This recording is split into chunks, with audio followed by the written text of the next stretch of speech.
who die of overdose. And I'm just asking you that because you lost your brother. Why you? So you know secondhand about it. What do you have to say to people that you wanna put people in jail because it's a solidarity with people who are suffering? Well, I feel much better when people are incarcerated because of the death of my brother, which is completely stupid, of course. Yeah. If drug policy would have been different in the way my brother was still alive, he would be still alive. If there would be heroin-assisted treatment, which is not allowed in Belgium, but if it would have, then my brother would still be alive. We wouldn't be having this conversation if this kind of therapy, which is common in Switzerland and other countries, then my brother would still be alive. We wouldn't even have this discussion. I wouldn't be fighting against the war on drugs, because then my brother would have a problem with dependency on heroin. Like, I think there are millions of people dependent on legal medicine, but they're not criminals. They're not. You don't put people in jail because you want to be solidar. You have to show your solidarity with people hooked on volume, for instance. That's completely stupid, to my opinion. I'm not looking for people getting behind bars so that I feel better because my brother died. Yeah, they say they're sending a signal to others that this is dangerous. They can get in prison, so you not try cannabis. That's basically what they say in Norway. Well, I shouldn't pay too much attention to those people. Well, those kind of discussions really suck. It doesn't bring us anywhere. So no. It's like let's put people behind bars because they want to jump out of an airplane with a parachute, which is risky too. People like it. They look for kicks. So there are some casual accidents, of course. There will be. So now let's put people in jail because they want to have the same extreme, like they call it, extreme sport, because some people die of it. Now let's get serious. No, I'm just quoting what people some. Yeah, I know, Tom, but I just had to say it because I like to hear what you say as a police officer in difference from the police officers in Norway. So that was very refreshing, very nice, good to hear. But putting drug addicts in prison also is giving them a career in crime, because you see a lot of people who don't have a criminal career in the first place getting teased up in prison. Isn't that so? Well, I assume it is. I don't think prison is a good environment to refresh and to think about things that has happened. You're among people who have committed other crimes, not always drug offenses, but also other crimes. People have to serve time. It's not like it's one healthy environment in a prison. It's. I think I just read an article where about half of people in prison are hooked to alcohol or other drugs. So I think it's more like a way to escape the reality that they are in. So people are going to reach out for drugs more because they just want to escape the reality they have to face for a lot of years. And then we think that one day they are put, or they get free, they get back into society like, hey, I'm happy you put me behind bars for so many years because I just smoked a joint or something.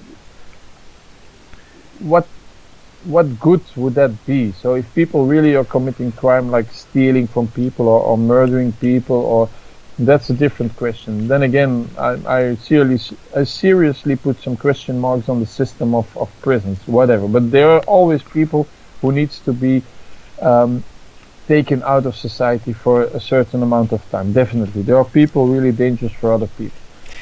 But mainly, I don't think prisons are good for anybody. I just have to tell you a little story because in Norway we are in Bergen, because they have they start giving the people who have drugs fines, so they get more and more and more debt.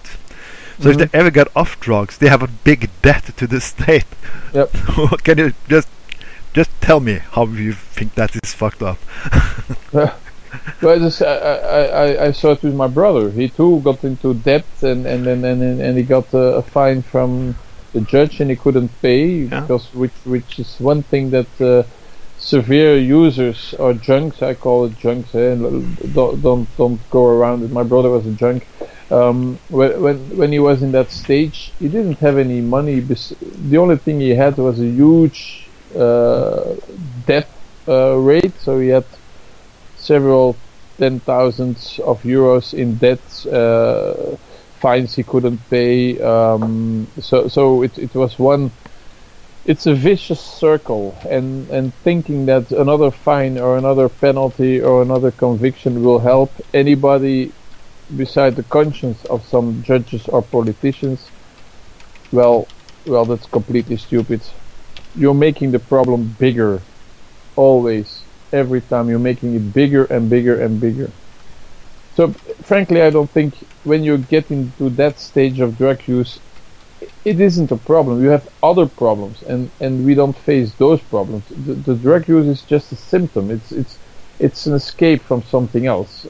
It can be a psychiatric disease. It can be a traumatic experience from the past. It can be even in your brain. You have people who are more vulnerable to addiction than others, but the drug abuse is always a consequence of something else.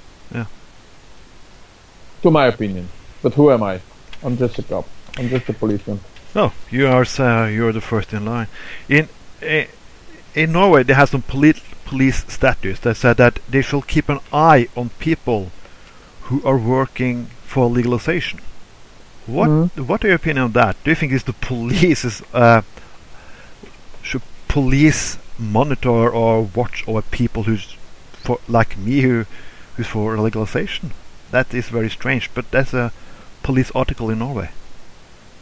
Well, I think that is strange. I think police has another role to play. We have to make sure that society is safe, that people can express or live their democratic rights, so they can go on the streets and say I'm against or in favor of or this or that, and we have to make sure that people can do so. So that is what the role in policing in Belgium, at least, it is. It is also based on the Universal Declaration of the human rights, those kind of things, freedom of speech, freedom of reunion, those kind of things. That is the role of police.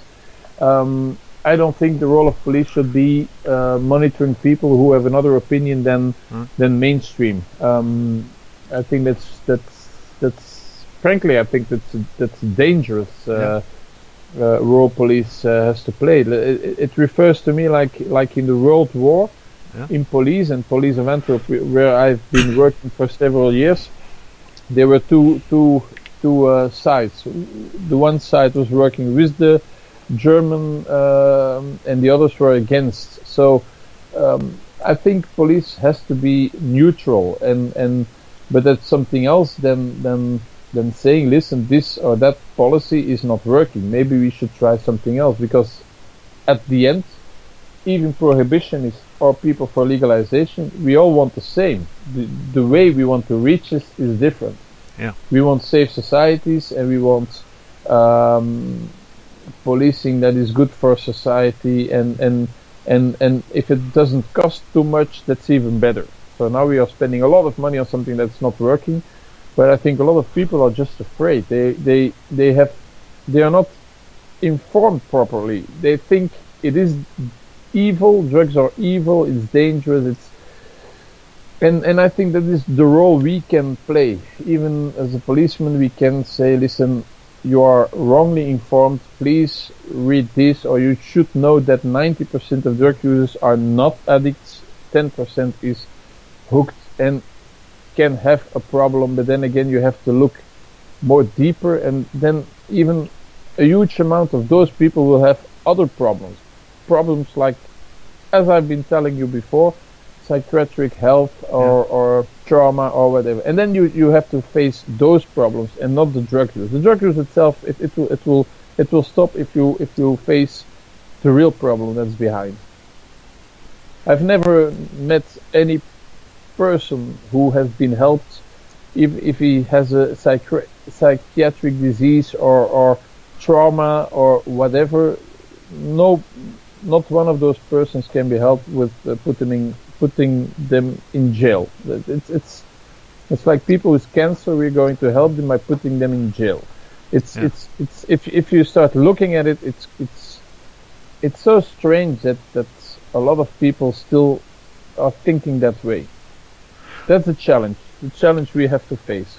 But why is the debate so hard? I heard everybody gets in trouble. Everybody know about David Nutt in Britain, who gets sacked by the government just because he even find studies. He was a scientist. He took a science approach. In Norway, you can risk losing your job. I can risk losing my job. Why is this debate so extremely hard to take? In every other issue, it's okay. You can be for against NATO, for against the European Union. When it comes to drugs, well, you should not have any diversity. You don't just have to be on board on the prohibition train. Why is that? Because I think it's more like people like to choose the easy way. We've been trained like this for almost a century. I think in Belgium the drug law is from 1921, which is almost a century old. It's dated from just after World War II. World War One even. We have been indoctrinated by our politicians, also by mainstream media. How many movies haven't we seen in all those years about drugs, and the images we get from people using drugs are always the images like the ones like the pictures you should have taken from my brother in these last years. It's the worst image. You never get pictures of people using drugs that are perfectly working people or businessmen in a suit. They use drugs too. That's the 90%. But you don't get images. Making a movie of a system where drug markets are legally regulated would be a completely boring movie. It's like you go to the shop, you buy something, you go home and you use. That's not fun at all. And then again, when you look at history, a lot of drug issues are based in racism, in focusing on some minorities like the hippie movement, like the blacks, the black and coke. There has been some framing in some earlier years. Richard Nixon even admitted he was against the culture of the hippies. It was not about drugs, it was because he didn't like people who were demonstrating on his lawn. Well, it is. If you look into history, then you have a completely other image of our view on what's been going on. But I think ties are changing. I think everywhere in the world you see things happening, and I'm quite positive about the future. Do you go. Sorry. Yes, no. Please go. Do you think Belgium will get the same laws as maybe, because you're very close to the Netherlands? So I thought you maybe be a little bit more liberal. What do you think about the model Netherlands have, or Switzerland or Portugal? Do you think that is some way you can get into the Belgium and other countries? At this time we have a pretty conservative libertarian government.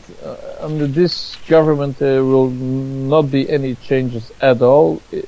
Yesterday they had a debate with all the ministers of the country. We have a lot of ministers because we have 6 governments even in a small country like Belgium. But there was this conference about alcohol, and one of the topics was also like the drug consumption rooms. But it was a niet all over the way. The whole line was a niet. So they really do not want to talk about it in this government. But on the other hand, from the opposition side, there are some strong voices raising about legalization for starters, cannabis, and even other products. So you can't deny sunlight. You can't deny reality. What's happening in the United States right now will influence the debates. they're the basis of the drug laws as we know them right now. But then again, all their states are